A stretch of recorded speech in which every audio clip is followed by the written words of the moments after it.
জগন্নাথ দেবের অসম্পূর্ণ মূর্তির রহস্য। প্রাচীনকালে মালব দেশের রাজা ইন্দ্রদ্যুম্ন ছিলেন ভগবান বিষ্ণুর পরম ভক্ত। তার প্রবল ইচ্ছা ছিল ভগবানের দর্শন পাওয়া। একদিন তিনি খবর পেলেন উড়িষ্যায় নীলগিরি পাহাড়ে নীলমাধব নামে এক দেবতা পূজিত হন।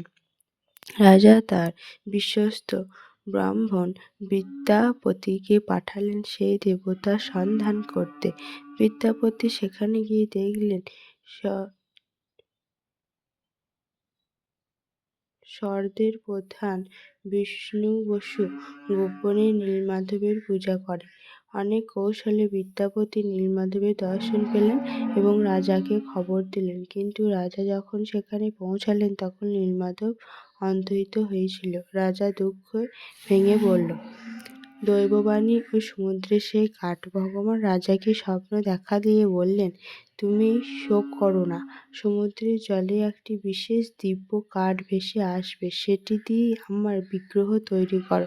সত্যিই রাজা সমুদ্রের তীরে সেই দিব্য কাঠের সন্ধান পেলেন, কিন্তু সমস্যা দেখা দিল যে কোনো মিস্ত্রি সেই কাঠ কাটতে পারছিল না। তাদের সব ছেনি হাতুড়ি ভেঙে যাচ্ছিল। বিদ্যা কারিগর ও তার শর্ত। এমন সময় এক বিদ্যা কারিগর, যিনি স্বয়ং দেবশিল্পী বিশ্বকর্মা, রাজার কাছে এসে মূর্তি তৈরির প্রস্তাব দিলেন। তবে তিনি একটি কঠিন শর্তও রাখলেন। আমি ২১ দিন ধরে বন্ধ ঘরের ভিতর মূর্তি গড়ব।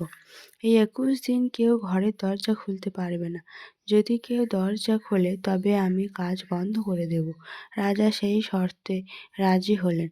মন্দিরের দরজা বন্ধ করে দেওয়া হলো। কিন্তু শেষ হওয়ার কয়েকদিন আগেই হঠাৎ ঘরের ভিতর থেকে সব শব্দ বন্ধ হয়ে যায়।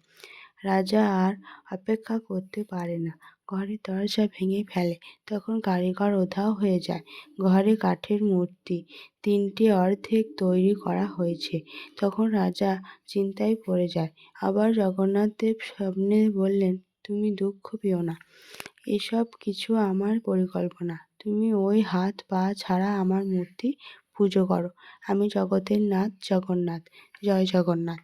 এর মাধ্যমে জগৎ জানবে যে হাত পা না থাকলেও আমি ভক্তের সব আরতি, সব বাসনা শুনতে পাই এবং সব সেবা গ্রহণ করি। এই ঘটনার মাধ্যমে প্রতিশিক্ষা হলো শ্রী জগন্নাথ, বলভদ্র, সুভদ্রা, দেবীর রূপ। ভক্তি শিক্ষা হলো যে ভক্তি শ্রেষ্ঠ। ভগবান বাহিক্য সৌন্দর্যের ওপর নির্ভর করে না, তিনি ভক্তের হৃদয়ের ভক্তি দেখেন। জগন্নাথ দেব এই রূপকে বলা হয় চক্ষুদান।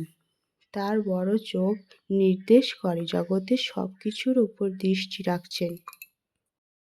ভগবান আমাদের এত সুযোগ করে দিয়েছে ভগবানকে বা ঈশ্বরকে ডাকার জন্যে, কিন্তু আমরা নিজেদের কাজকর্ম নিয়েই সারাদিন ব্যস্ত থাকি।